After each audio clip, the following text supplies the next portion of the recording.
parks after these messages. This traffic update is brought to you by Suzuki Newcastle, a member of the Duckrad Group. For the Suzuki that enables you to live, dream and think big, your limitless potential begins at Suzuki Newcastle. Make every journey possible.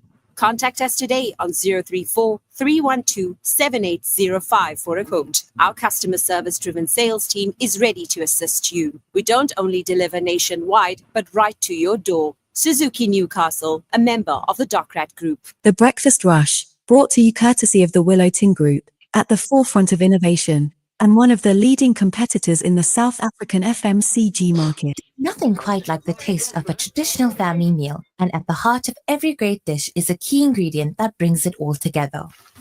That ingredient is Sunfoil pure sunflower cooking oil, made from only the finest sunflower seeds. It's a perfect way to enhance the taste of your family's favorite foods. Sunfoil cooking oil is more than just oil. It's the key to bring your family together over a delicious meal and making every bite taste better. Remember, the key ingredient to a great family meal is Sunfoil. Tradition just tastes better. DIY or big projects? Hyper Hardware has you covered. Visit us at Shop 14 Florence Nightingale Drive, Chatsworth, or online at hyperhardware.co.za. Quality you can trust. Africa Muslims Agency has been providing critical aid in Gaza and Lebanon with your support. The humanitarian situation is more dire than ever before, with thousands displaced and in need of basic supplies to survive. Donate any amount to bring food, water, medical assistance and essentials to the people of Gaza and Lebanon. Africa Muslims Agency. Empowering, educating, inspiring. The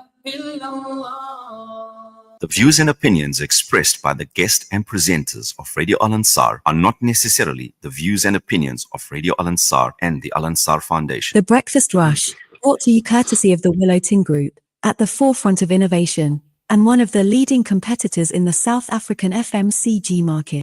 11 minutes after 7 on this Tuesday morning, and the Congress of South African Trade Unions has expressed concern over the legal challenges brought forward by the Democratic Alliance and the Economic Freedom Fighters against the controversial value-added tax increase, warning that such moves could destabilize the country's fiscal and governance systems.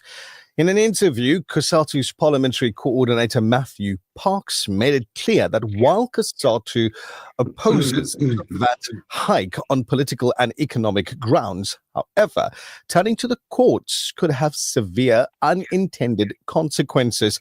So joining us on the show this morning is COSATU's parliamentary coordinator Matthew Parks, no stranger to the show.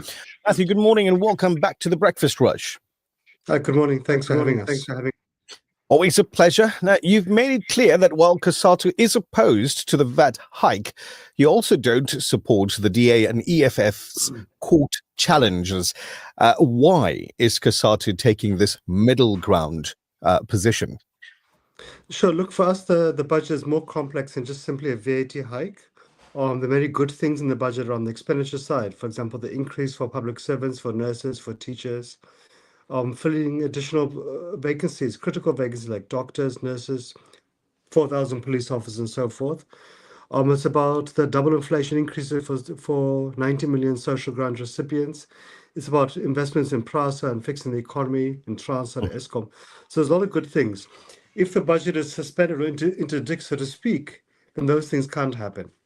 That's one challenge. The other issue is that it really makes things very, very complicated if you start stopping and going the budget. So I think for us, there's better ways to have done this thing. We agree with the DA and the EFF that a VAT hike, not adjusting the PIT tax brackets for working class or middle class families is unfair. It's a burden upon them. We shouldn't be doing it. We've tabled our own proposals as COSATU to Treasury, to Parliament, to government.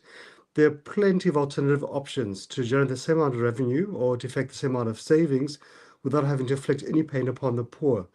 But ultimately, also, I think where we disagree with these political parties, and all of them, is that they have failed to resolve this quite simple issue in cabinet. They failed to resolve it in Parliament. And now, basically, they're asking the courts to resolve what they couldn't do. And I think for us, that's a failure of leadership. But again, we should be careful of how far we go, because there can be real unintended consequences that ordinary citizens will have to pay as a price for. We hope it won't go that route.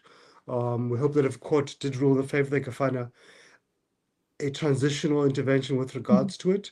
But our fear is that it could create real problems for us down the road. You warned that legal action over the VAT hike could plunge the budget of the state into a crisis.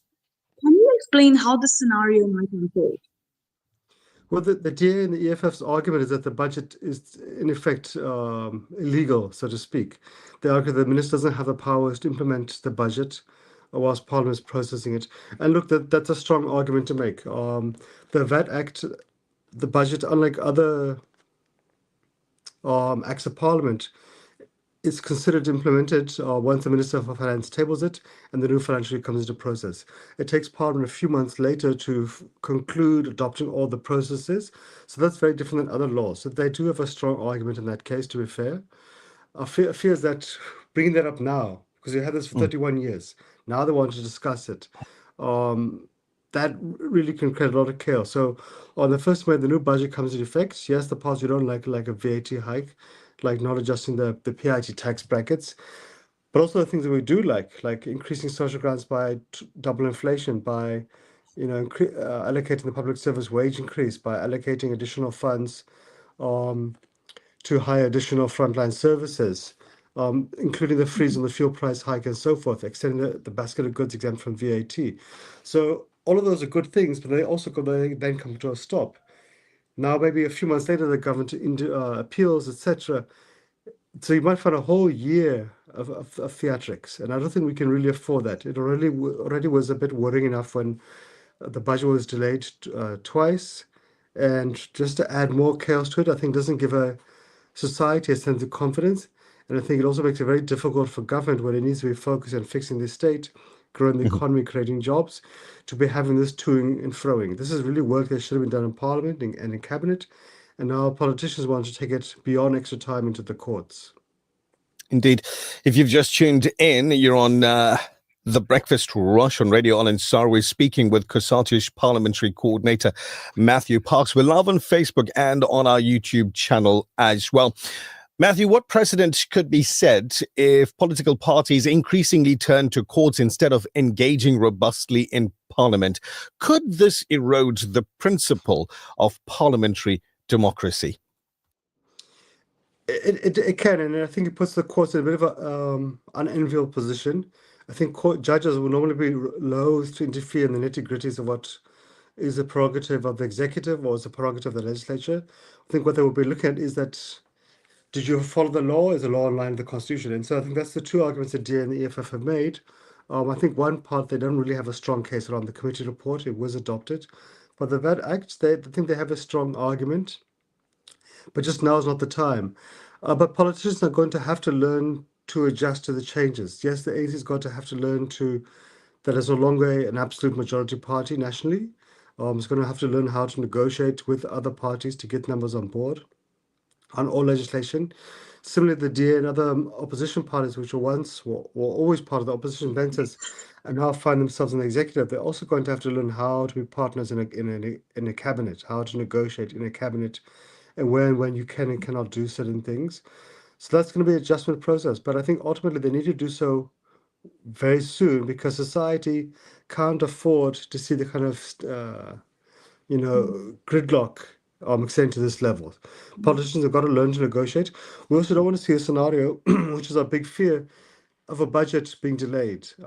We've seen it in the United States, where once a year the budget gets delayed by a month or so. Members of Congress must wait until Christmas to get a budget passed. And what you find in that interim period is that public servants don't get paid. Essential infrastructure investments are not done, etc. So I think we really want to avoid that kind of anarchy. And I think really there is no need. Whether you need a month to negotiate or you need 3 months, you should sort yourselves out as politicians. You should not be outsourcing your work to the courts to sort it for you. Do you believe and your partners fully understand the weight of their responsibility now that they are part of government, not just opposition politicians? But they've got to adjust quickly. I think the DA in particular has got to learn that there's a space for opposition parties and there's a space for ruling parties. You can't be both an opposition party and a ruling party. They've got to find a way to adjust that. ANC2 has also got to find a way to adjust to a DA and to the other parties. It's not an ANC DA government. It's a GNU where there's about 10 or so political parties, from the IFP to the FF Plus to the PAC, etc. So they've got to learn to talk to each other. And sometimes that's as simple as making a phone call. Sometimes it's as simple as having regular meetings of the leaders of the political parties with the president of the country. But they need to have a way to discuss issue with each other. But I think they should spare us a little bit of the playground theatrics and learn to talk and to listen to each other and learn to find each other quicker. Absolutely. As a final question this morning, some argue that a court victory by the DA or EFF could protect consumers from further economic hardship. But you've warned of unintended consequences. Can you expand on that for us, please? Well, the unintended consequence is, well, so one, it's messy. I mean, let's say the court interdict comes in 2 months' time, the VAT hike would have already come into effect. You can't refund a VAT hike. You can adjust the PIT tax brackets. That you can do quite simply because of how the tax calendar is scheduled. But other parts would also then have to stop as well. So the law says the state cannot spend money which wasn't approved in the previous budget if the budget hasn't been approved.